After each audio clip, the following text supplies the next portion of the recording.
There's this paradox at the absolute heart of AI right now. Hmm.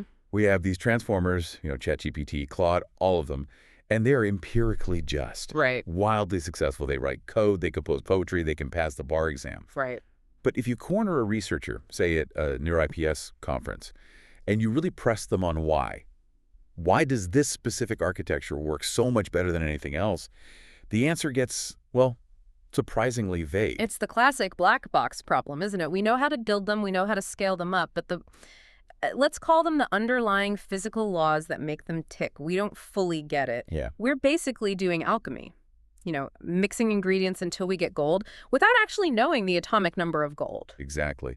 But I've been reading this paper from Rufing Ren and his team at Renmin University. It's called Transformers as Intrinsic Optimizers. And wow, it feels like they're trying to turn that alchemy into chemistry. I like that. They aren't just tweaking parameters. They're arguing that the forward pass, just the simple act of, say, generating the next word, it isn't just calculation. It's a real-time physics simulation. It's a very bold claim. I mean, they're proposing this unifying framework where the model isn't just a statistical calculator. It's a dynamic system trying to relax into a low-energy state. Which sounds great, but let's ground this for a second. When they say energy, they don't mean voltage or heat or how much power the GPU is drawing. No, not at all. They're talking about an optimization landscape. Right. Think of it like a ball rolling down some complex multidimensional surface. In physics, nature is kind of lazy. It always wants to minimize potential energy. A stretched spring wants to contract. A ball on a hill wants to roll to the bottom. Exactly. And the global energy in this paper, that represents the state of the entire system. So the paper is arguing that a transformer is doing the exact same thing, just mathematically. Precisely. The core insight is that the forward computation, all the math the model does to figure out the next layer's representation, is actually an implicit optimization process. It is frantically trying to update its internal state to reach that lowest energy point. So every time the model processes a token, it isn't just crunching numbers, it's running an optimization algorithm to find equilibrium. Yes. And that perspective, it just shifts everything. Because if the model is just an optimizer, we can strip it apart and see what algorithm it's actually running. And that's the mission for this deep dive. That's the mission. We're going to see how this energy idea explains the attention mechanisms we already use, and then, and this is the fun part, how it lets us build brand new, faster engines based on physics. I love it when we get to look under the hood. So let's unpack this framework. They talk about local energy and global energy. How do those two interact? Okay, so imagine every token, every word, every piece of data is a particle in that system. Local energy, which they call AEILI, describes the interaction between one specific token and the input. Think of it as the tension or attraction between two specific points in the data. Like how the word bank has a strong attraction to the word river, if we're talking about geography. Exactly. High compatibility means low energy, low tension. Now, the global energy, or $5, is just the sum total of all these little tensions across the whole system. The model's job, layer by layer, is to minimize that global value. Okay, so the model is trying to relax. It wants to find a representation where everything just fits together without tension. Correct. And the authors break this down into 3 ingredients. You've got the local energy, how particles interact, the global energy, how you sum it all up, and then the optimization algorithm, how you actually move the particles to fix the tension. And this is where the paper gets really interesting. They look at what they call the attention zoo. I love that term. All these weird, different attention mechanisms we've invented over the last, 5 or 6 years. And they realized they aren't random. They actually correspond to different energy formulas. It's a unifying theory. I mean, take linear attention. It's known for being fast, but, maybe a bit simplistic sometimes. Right. In this framework, it turns out linear attention is it's just performing standard gradient descent on a sum of squares energy function. It's the vanilla approach. Simple, robust, gets the job done. But the one everyone really cares about is standard softmax attention. That's the industry standard. That's what's in GPT-4. And here is the big aha moment of the paper. Standard attention, mathematically, corresponds to minimizing Helmholtz free energy. Okay, I vaguely remember Helmholtz from like a thermodynamics class. That's the tug-of-war between internal energy and entropy, isn't it? That's it, exactly. And that entropy part is crucial. In physics, entropy forces a system to spread out, to explore possibilities rather than just freezing into one single spot. So it prevents the model from just focusing on one single word and ignoring everything else. Right. If you only minimize the internal energy, the model might just lock on to the one most relevant word and ignore all the other context. But because it's Helmholtz free energy, it has to balance relevance with distribution. And the math just works out. The math shows that when you try to minimize Helmholtz energy using gradient descent, the softmax function, that curve we use everywhere in AI, it just naturally emerges. Whoa.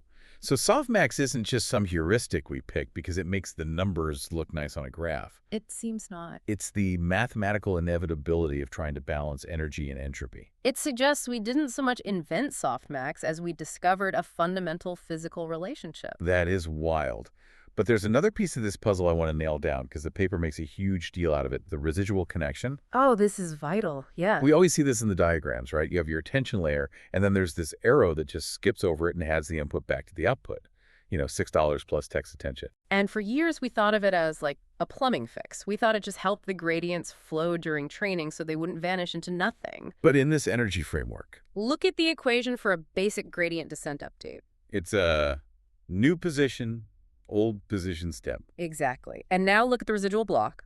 Output, input, plus update subunit. The residual connection is the update mechanism. And that's actually makes perfect sense. The skip isn't a patch. It's the model taking a step down the energy hill. The attention layer calculates the direction of the step. And the residual connection actually takes the step. Precisely. It transforms the whole architecture from just a stack of heuristics into a coherent mathematical process. But if we accept that premise, that the layer is just one step of gradient descent, that leads to a pretty obvious criticism. Yeah, basic gradient descent is kind of slow. It is. I mean, in the optimization world, basic gradient descent is 1980s technology. It gets stuck in local valleys, it zigzags inefficiently, it just takes forever to converge. So the authors basically asked, why are we using this basic optimizer in our billion-dollar AI models? If the model is an optimizer, let's give it a better algorithm. Exactly. Let's upgrade the engine. And the first place they looked was momentum. Momentum. In physics, that's mass times velocity. A heavy truck rolling down a hill is hard to stop, even if the road flattens out for a second. And in optimization, it serves the exact same purpose. Instead of just looking at the slope where you're standing right now, you remember your previous speed. So you kind of build up inertia. You do. If you were moving fast in one direction, you keep moving that way, even if the current gradient is a bit noisy, it helps you barrel through all the small bumps. So they built this into the attention layer and called it MHA, momentum-based multi-head attention.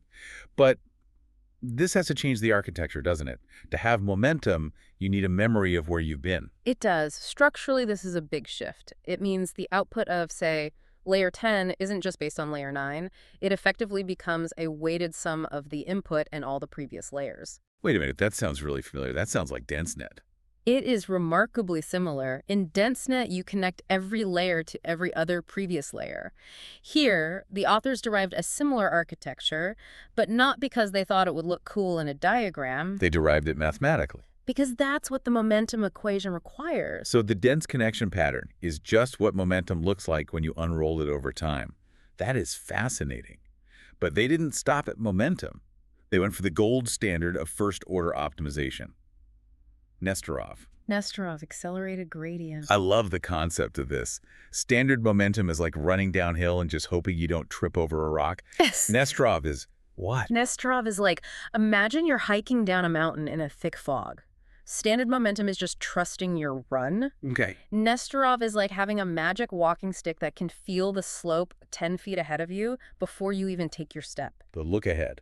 Exactly. You project your position forward, you calculate the gradient there, and then you make your move. It's a much smarter way to descend. So they built a layer called NAG-MHA Nesterov Accelerated Gradient Multi-Head Attention that estimates the gradient ahead of the current state. And theoretically, this should converge much, much faster. If the brain of the transformer is just doing optimization, a Nesterov brain should figure out the relationships in the data way quicker than a standard brain. Okay, so we got the momentum engine and the Nesterov engine. We've upgraded from walking to running. But then the authors decided to bring out the heavy artillery. They went into second-order methods. This is where we leave standard deep learning territory and enter the realm of some really heavy computation. Quick optimization recap. Gradient descent is first order. It looks at the slope, the tilt of the ground right under your feet. Second-order methods, like Newton's method, they look at the curvature. Right. To use our hiking analogy again, gradient descent feels the tilt of the dirt under your boots. Newton's method looks at the shape of the entire valley. It knows if the valley is a steep bowl or a long, flat trough. And if you know the shape of the valley, you don't have to take tiny little steps. You can theoretically just jump straight to the bottom. Ideally, yes. It takes much bigger, much smarter steps. But there's a massive catch. There's always a catch. To see the curvature in high dimensions, you need to calculate something called the Hessian matrix. Which sounds painful. It is. It's this massive grid of second derivatives. And to use it, you have to invert it. For a modern AI model with, billions of parameters, calculating the inverse Hessian is, well, it's computational suicide. It scales cubically. It's the Ferrari engine that's too big to fit in the car. That's a perfect way to put it. But the authors didn't give up. They created a variant called MHA Second First. A terrible name, I know. Not great. But a very clever idea. They use a Taylor expansion to approximate that inverse matrix. A Taylor expansion is basically a mathematical shortcut, right? It's like squinting at the valley and saying, it's shaped roughly like a parabola instead of mapping every single rock. That is a great way to put it. And it brings the computational cost back down to manageable levels, similar to standard attention. It lets them use that curvature information without melting the GPU. They also mentioned a light version, too. Yes, light MHA. The full version was a bit bulky with how it handled bias vectors. The light version simplifies things by just using variance information to scale the updates. It essentially guesses the curvature based on how much the data varies. So we have the theory, we have the blueprints, we have these new architectures, Moment MHA, NAG MHA, and the second-order siblings. Now comes the moment of truth, the experiments. Did the car actually go faster? This is where the rubber meets the road. They train these models on a GPT-like architecture, small to medium sizes, up to 160 million parameters, using the mini-pile dataset. And who won the race? If we were talking about pure learning speed, so how fast the training loss goes down, the Nesterov engine, NAG MHA, was the clear winner. The look-ahead works. It consistently learned faster than standard attention across all the model sizes.